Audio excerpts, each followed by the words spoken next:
काली खिड़की गांव के बाहर एक पुराना मकान था।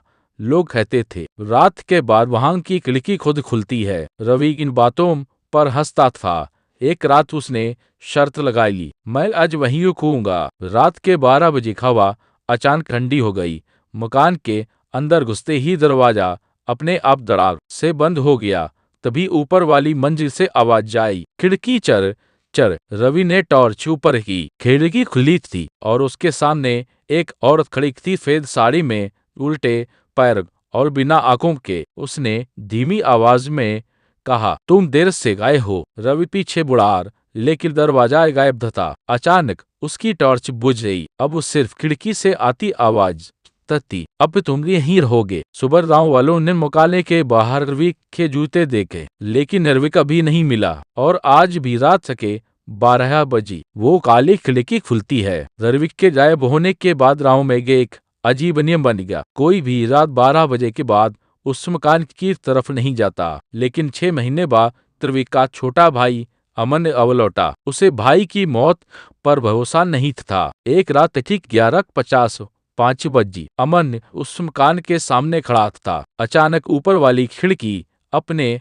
आप खुली। इस बार वहां औरत नहीं थी, बल्कि रवि का था। चेहरा पीला, आंखें काली, होठों पर डरावनी मुस्कान। रवि बोला, अमन अंदर आ जाओ, यहाँ बहुत ठंड है। अमन पीछे हटा, लेकिन उसके पैर जमीन से चिपक गए। तभी मकान के अंदर से कई आवाजें आई, रोना, हंसी, चीखें। और फिर वही औरत दिखी। अब उसकी आंखें थी और वो अमन को देख रही थी। उसने कहा, जो इस खिड़की को देख लेता है वो बाहर नहीं जा सकता। अमन की चीख पूरे गांव में गूंजी। लेकिन सुबह मकान के बाहर जो जोड़ी जूते पड़े थे और खिड़की पर अब 2 साए खड़े दिखते हैं। आज भी अगर कोई रात 12 बजे उधर से गुजरे तो खिड़की से आवाज आती है, और कोई है क्या?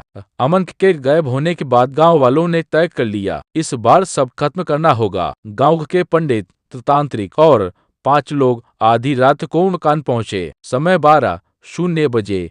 जैसे ही घड़ी ने 12 बजाए, खिड़की जोर से खुली। अब वहां 2 नहीं दर्जनों चेहरे थे। सभी की आंखें काली। सब एक साथ बोले, हमें बाहर आना है। तांत्रिक ने मंत्र पढ़ना शुरू किया। मकान कांपने लगा, दीवारों से खून टपकने लगा। अचानक जमीन फटी और वही औरत निकली। अब उसका चेहरा साफ दिख रहा था। वो कभी इसी गांव की बहू थी, जिसे सालों पहले इसी मकान में जिंदा जला दिया गया था। उसने चीख कर कहा, जब तक कोई देखता रहेगा हमें ही हंसे रहेंगे। तांत्रिक ने चिल्लाकर कहा, खिड़की तोड़ दो। एक आदमी ने पत्थर उठाया और जैसे ही खिड़की पर मारा, सब कुछ शांत हो गया। सुबह मकान राख बन चुका था। कोई खिड़की नहीं, कोई साया नहीं। गांव वालों ने राहत की सांस ली। लेकिन उसी रात गांव के हर घर में एक नई खिड़की खुली और एक ही आवाज आई, अब देखने से कोई नहीं बचेगा।